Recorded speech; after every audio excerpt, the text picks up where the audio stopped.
मानव की तीन अवस्थाएं, स्थूल, सूक्ष्म और कारण, ये तीनों मुक्त नहीं कर सकती इंसान को।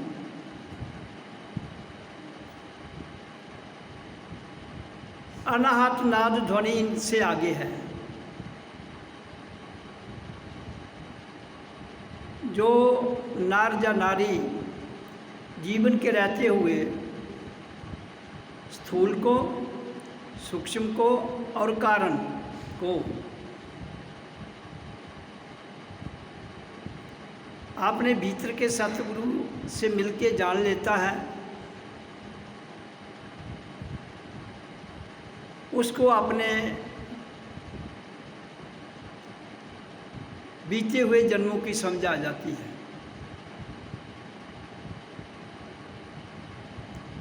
इसलिए सत्संग में आने का अर्थ क्या है? सत्संग का अर्थ है सत्य, सच्चाई। और जब तक पूर्ण सत्य हमारे भीतर नहीं आएगा तो क्रांति नहीं घटेगी। क्रांति तभी घटती है हमारे जीवन में जिस दिन पूर्ण सत्य आ जाता है।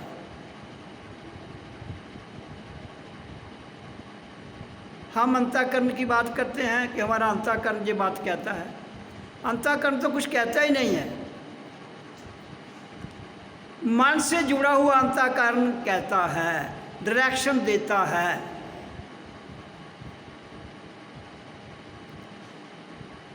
इसलिए ये कभी भी जब भी हमारे भीतर से कोई बात आती है, हम कहते हैं हमारा अंतःकरण कह रहा है। ऐसा नहीं है भाई।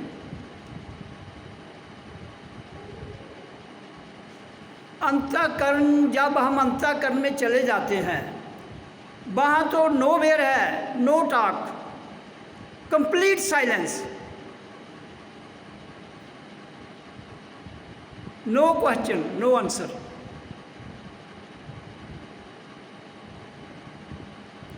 इसलिए जब तक क्वेश्चन आंसर है तब तक स्थूल, सूक्ष्म और कारण भी है। और जिस दिन प्रश्न और उत्तर समाप्त हो जाते हैं, उसी दिन स्थूल, सूक्ष्म और कारण की जो अवस्था है उससे आगे चले जाते हैं हम।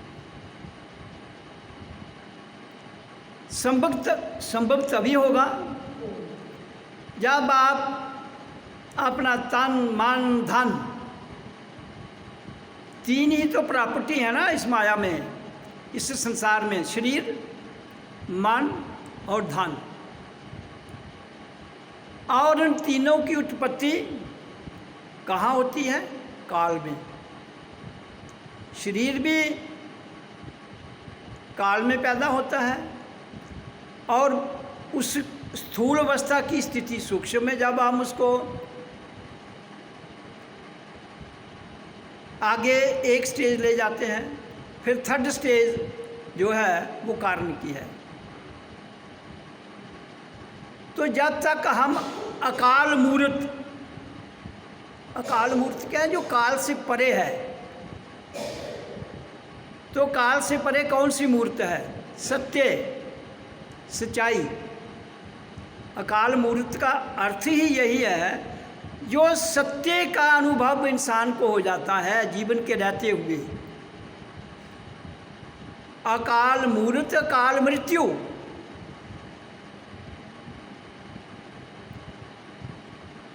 तो जो काल से मृत्यु तो होगी शरीर की, एक काल में और एक अकाल में। तो अकाल मृत्यु का अर्थ क्या है? जीते जी काल को चीर के आगे जाकर मौत को पार कर जाना।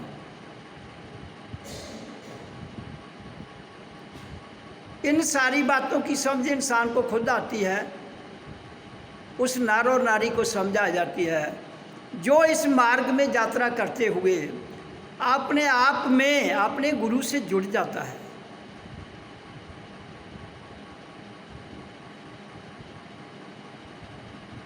क्योंकि जीवन जो हम सबको मिला है वो मिला ही इसलिए है कि हम अपने भीतर के सतगुरु से जुड़ें, लेकिन वो तब तक संभव नहीं होगा जब तक शरीरधारी गुरु आपको गाइड करने के लिए पूर्ण सक्षम ना हो। ऐसा भी नहीं है कि ऐसा हो बिना गुरु, फिर आप अगर बिना शरीरधारी गुरु के आपको ये यात्रा करनी है, फिर उसके लिए बहुत बड़ी भक्ति तपस्या करके अपने भीतर के गुरु को जगा लोगे तो फिर शरीर आपके पास भी है, तो फिर आप स्वयं ही अपने शरीर को कायम रखते हुए अपने गुरु से जुड़कर आगे की यात्रा कर सकते हैं। लेकिन उसके लिए बहुत समय देना पड़ेगा, दत्त चित्त होके। इसलिए देखो कितना भी इंटेलिजेंट बच्चा हो, स्कूल में तो उसको टीचर से गाइडेंस लेनी पड़ेगी। हो सकता है एक ही बार से वो बात को पिकअप कर जाए। तो इसलिए इस धरती पर देह की बहुत महत्ता है।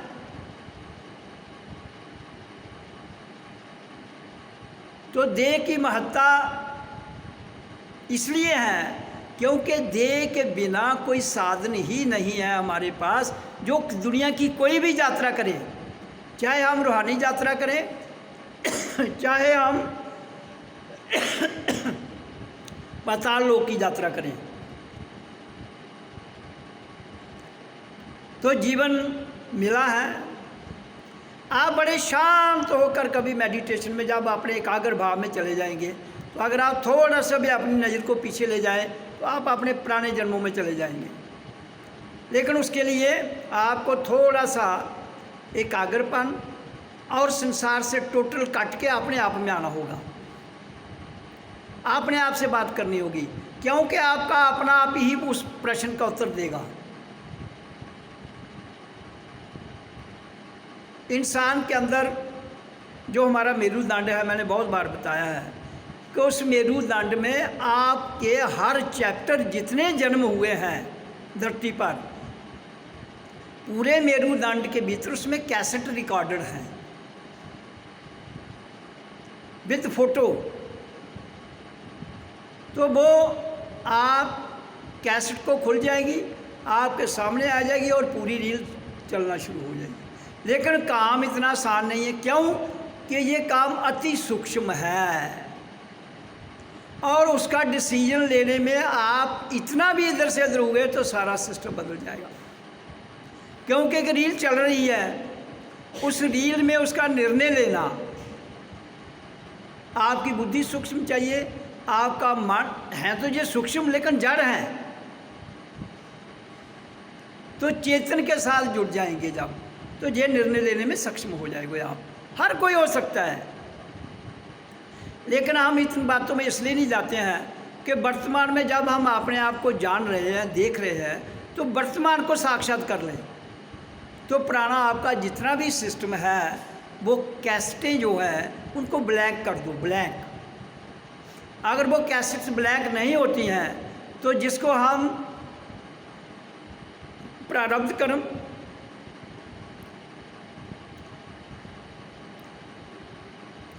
और फिर काम्य कर्म और संचित कर्म, वो स्टॉक में पड़े रहेंगे। संचित तो रहेंगे इस स्टॉक में। क्यों? कि वो रीढ़ की हड्डी में जितने हमारी ये मन के हैं उनमें वो वहाँ नहीं होते हैं, वो हमारी बिरकुटी में चले जाते हैं। इसलिए आप संचित कर्म को तभी ब्लैंक कर पाओगे जब आप भ्रिकुटी के ऊपर अपने भीतर से जिस दिन ब्रह्म ज्ञान की अग्नि को, ज्योत को प्रकट कर लोगे।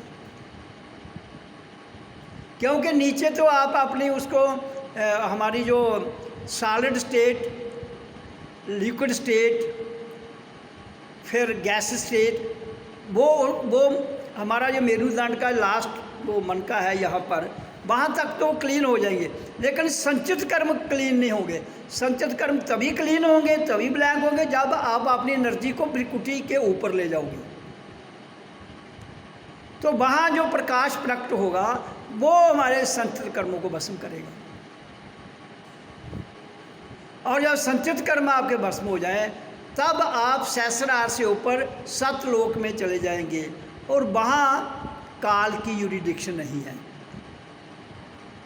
काल की यूरिडिक्शन जहाँ तक है, ये हमारा माथे का टॉप है ना, काल जहाँ तक आता है और इससे परे आप चले जाएंगे तो काल से आगे चले जाएंगे, और जब काल से आप आगे चले गए तो यू आर फ्री। तब आप सच्ची आज़ादी प्राप्त करोगे फ्रॉम विदन। आपने अंदर से सच्ची आज़ादी प्राप्त करने का नाम ही काल से परे जाना है। और फिर वहाँ से जो वाणी आती है उसी को सत्यवाणी कहते हैं, और वो वाणी सतलोक से आ रही है। हम सबके भीतर है। हाँ, अगर वो उस स्थान में कोई जीते जी नहीं पहुंच सकता है तो वो भ्रमित रह जाएगा। उसके लिए ये फिर वो तथाकथित बात को मान के कर लेगा, जैसे उपनिषदों में लिखा है हाँ हम अहम ब्रह्मस्मि।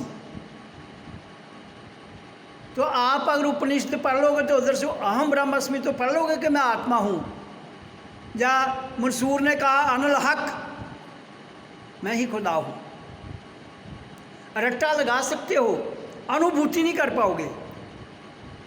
तो अनुभूति करने के लिए हमें ये यात्रा अवश्य करनी है जीवन के रहते हुए, सोनर और लेटर।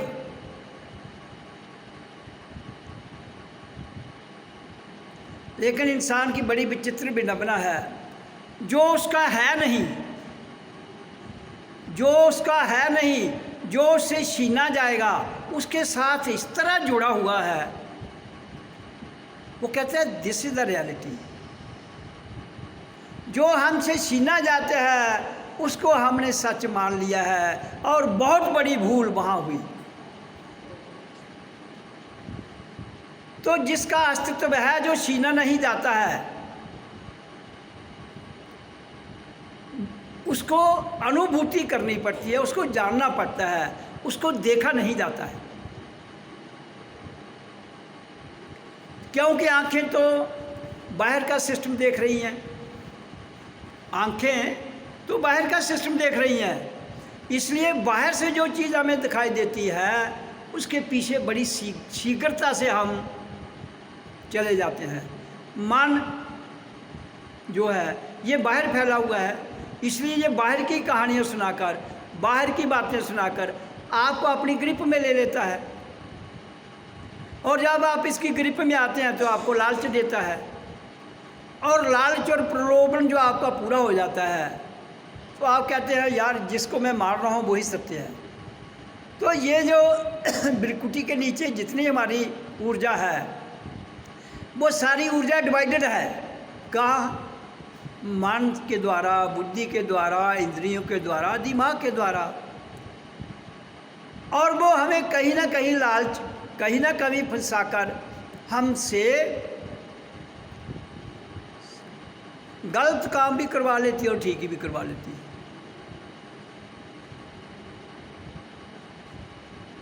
तो मैं इसलिए आप सबको ये कहता हूँ, गलत और सही क्या है ये निर्णय कोई नहीं ले सकता।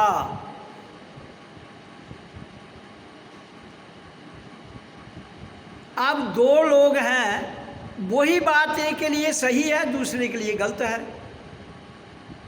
आप कैसे फैसला करोगे कि दोनों में से ठीक क्या है?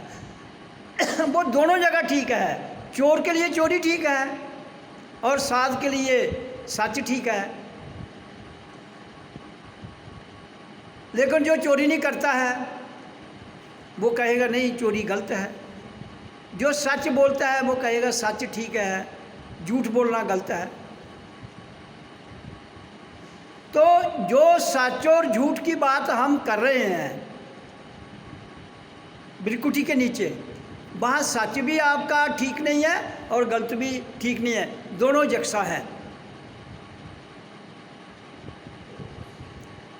जंजीर सोने की डाल दी जाए आपको, जंजीर लोहे की डाल दी जाए, जंजीर तो जंजीर है। हाँ, इतना फ़र्क जरूर हो जाएगा कि सोने का पक्ष देने वाले बहुत मिल जाएंगे, क्योंकि सोना सबको प्यारा लगता है। तो वो कहेंगे ये वाला ठीक है।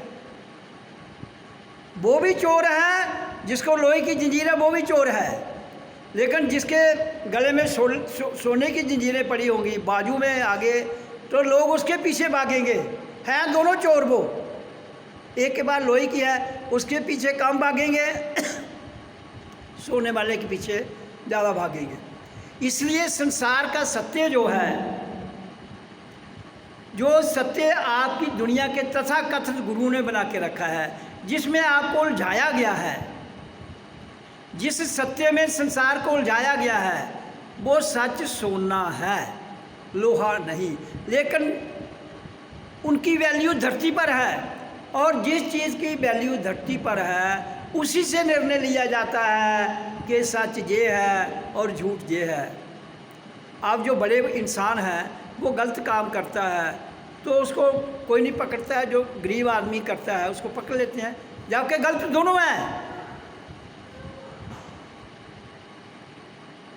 तो इसलिए सत्संग में आपकी मान्यताएं, आपकी सच्चाई, संसार की जितनी भी धरती, हाँ वो क्यों वो चलेंगे ही झूठ और सच से, क्योंकि ये संसार एक खिचड़ी है, खिचड़ी,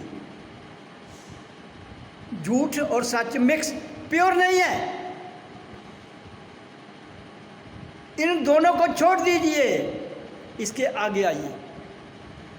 तभी मैं कह रहा हूं कि जब आप अपनी ऊर्जा को भ्रिकुटी के ऊपर ले जाएंगे तो उस ऊर्जा की जो पावर होगी वो संसार से परे होगी, और फिर उस ज्योत के द्वारा जो आपको अनुभूति होती है, जो उसमें आनंद आता है, उससे जो शांति मिलती है, उससे जो ठहराव आता है, उसके द्वारा आपके अंदर समृद्धि भी आती है। फिर आपका ट्रैक सच का गेट खुल जाता है। पूर्ण सत्य वो भी नहीं है, ट्रैक खुल जाएगा आपके लिए, फिर उसमें घुस जाइए, यात्रा शुरू हो गई। फिर पीछे मुड़कर मत देखिए। जब आप ऐसा करने में सक्षम हो जाएंगे तो आपका जीवन में क्रांति घटेगी, और वो जो क्रांति घटेगी उसको अध्यात्म विचारक क्रांति कहते हैं। और उसी के अंदर आपको सेल्फ रियलाइजेशन होगी, अपनी पहचान होगी। जब आपको अपनी पहचान होगी तो आपको समझ आ जाएगी कि मैं शरीर नहीं हूँ। फिर तुम कह सकते हो अहम ब्रह्मस्मि। क्यों? फिर आपके पास ऐसे अहम ब्रह्मस्मि का अनुभव होगा जो आपने भीतर से अनुभव किया है, किताबों से रटा नहीं है। और किताबों से रटा हुआ भी होगा तो उस दिन आपको ये आ जाएगी कि दिस इज़ द रियलिटी। तो इसलिए कोई भी जिस दिन चीज़ को हम भीतर से नहीं जान पाएंगे तब तक वो लीपा पोची है, तब तक आपका वो ग्रंथ आपके लिए एक काव्य तो हो सकता है, सत्य नहीं।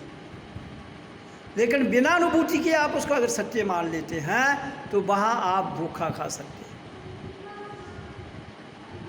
इसलिए book of my self, book of thy self. हम अपनी किताब क्यों नहीं पढ़ते हैं? मेरा सारा जीवन का फोकस यही है, अपनी किताब पढ़िए। फिर संसार की किताबें पढ़ने से आपको समझ आ जाएगी। बिना अपनी किताब पढ़े संसार की किताबों पढ़ोगे तो आप एक तोते की तरह, एक श्लोक वाचक शास्त्री की तरह विद्वान तो बन सकते हो, लेकिन जिसने अनुभूति की है उसके बराबर नहीं हो सकती। ये यात्रा व्यक्तिगत है, ये यात्रा आंतरिक है, ये यात्रा निर्लेप है। इसलिए इस निर्लेप यात्रा को तभी हम कर पाएंगे जब अपने मन से विचारों को हटाएंगे, बुद्धि से प्लानिंग को हटाएंगे, सोच को कहीं अप्लाई नहीं करेंगे, न्यूट्रल छोड़ देंगे, तो उसके लिए ही मेडिटेशन, समाधि, एकाग्रता, अपने भीतर से अपने आप से जुड़ना और शब्द गुरु की वाणी को सुनना और उस पर क्रियात्मक जीवन ढालना। इसलिए ये सारी बातें और सारा सत्य को अनुभूत करने के लिए शरीर physically fit, mentally strong, spiritually aware होना चाहिए। शरीर स्वस्थ होना चाहिए, मान जो है वो तंदुरुस्त होना चाहिए, स्ट्रांग, और रूहानियत में आदमी जागृत होना चाहिए।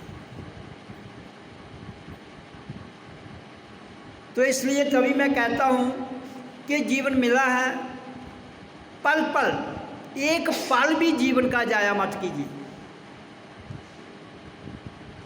जीवन में पता नहीं कौन सा पल आपके जीवन को पूर्णता बदल दे। लेकिन जब हम सोचते हैं नहीं आज नहीं कल कर लेंगे, कल नहीं परसों, जो आज का क्षण है उसको जाया करने का अर्थ है कल का भी जाया कर रहे हो आप। इसलिए कल पर कोई बात मत छोड़िए, कल पर कुछ होगा ही नहीं। आज में अगर तुम शांत हो तो कल ऑटोमेटिक शांत। आज अगर आपको जानते हो, स्वयं को जानते हो, तो कल को जानने की जरूरत नहीं, क्योंकि आज में ही हर कोई छुपा है। आज में ही सब कुछ छुपा है। आपका गुजरा हुआ कल आज की देन है, आपका आने वाला कल आज की देन है। तो आज में भविष्य और भूत दोनों छिपे हुए हैं। तो इसलिए आज को साक्षात कर लोगे तो गुजरा हुआ कल और आने वाला कल दोनों साक्षात हो जाएंगे। तभी तो कहते हैं कि वर्तमान में साक्षात होना, वर्तमान में अपने आप को साक्षात करना ही सबसे बड़ी उपलब्धि है जीवन के रहते हुए। तभी हम सत्य को जान पाएंगे, तभी हम अपने आप को समझ पाएंगे। तो इसलिए मौका भी मिला है, तो मौके को गवाइए मत। अपने आप को जानने के लिए पूर्ण प्रयास, तन मन धन के अलावा भी कुछ लग जाए तो मेरा ख्याल है मौका नहीं खोना चाहिए। तन चला जाए, धन चला जाए, मन चला जाए, और अगर ये समझ आ जाए मैं कौन हूँ, तो तन मन धन दिया हुआ बहुत कम है। क्यों? कि जिस दिन तुम्हें समझ आ जाएगी मैं कौन हूँ, उस दिन पूरी दुनिया का के शरीर, पूरी दुनिया का मन, पूरी दुनिया का धन तुम्हारे पास आ जाएगा।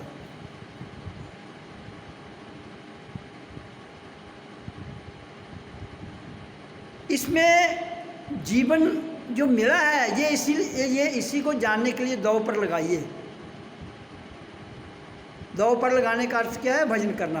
दांव पर लगाने का अर्थ क्या है? डेडिकेशन, मेडिटेशन, अपने आप को जानना मैं कौन हूँ। तो उसके लिए संसार की जितनी भी मान्यताएं हैं, प्रथाएं हैं, उनको ना छेड़ते हुए जहाँ है छोड़ दीजिए, आप उनसे आगे आइए, तो आपको पूर्णता समझ आ जाएगी जीवन है क्या। और जीवन जीने से पहले अगर मरना नहीं आया तो जीवन जीना कभी नहीं आ सकता। इस बात का ध्यान रहना चाहिए।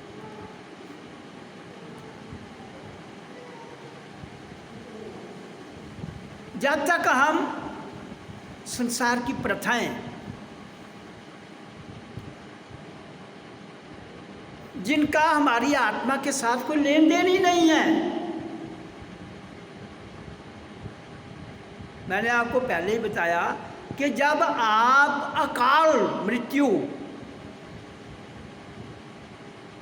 अकाल मूर्त कुछ में अपने आप को स्थिर कर लेते हो, तो प्रथाओं की वहाँ वैल्यू कोई नहीं है। तो फिर तुम फिर भी अगर तुम ये मनाते रहो तो बहुत बड़ी गलती है। देखो, जो अज्ञानता में गलती करता है उसको हो सकता माफ़ी मिल जाए, जो ज्ञान में जाकर भी गलती करता है उसको माफ़ी नहीं मिलती। और ख़ासकर गलती जो संसार के लोग कहते हैं ये गलती है, वो नहीं, जो मैं मान्यताओं की बात कर रहा हूँ।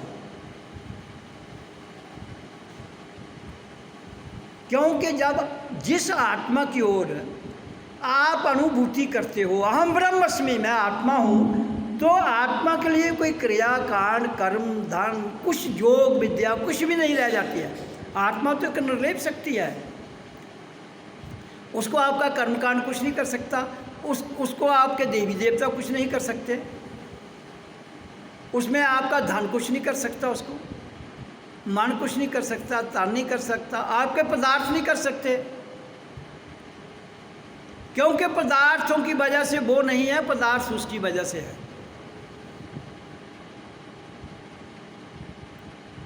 तो इसलिए जीवन के रहते हुए जो बातें, जो वाणी तुम्हें सुनाई जाती है, उस पर अपने जीवन को ढालने का प्रयास करो और मान अपमान से निकल जाओ। अच्छा बुरा क्या है उसके बारे में मत सोचो, केवल इतना जान लो कि मैं कौन हूँ।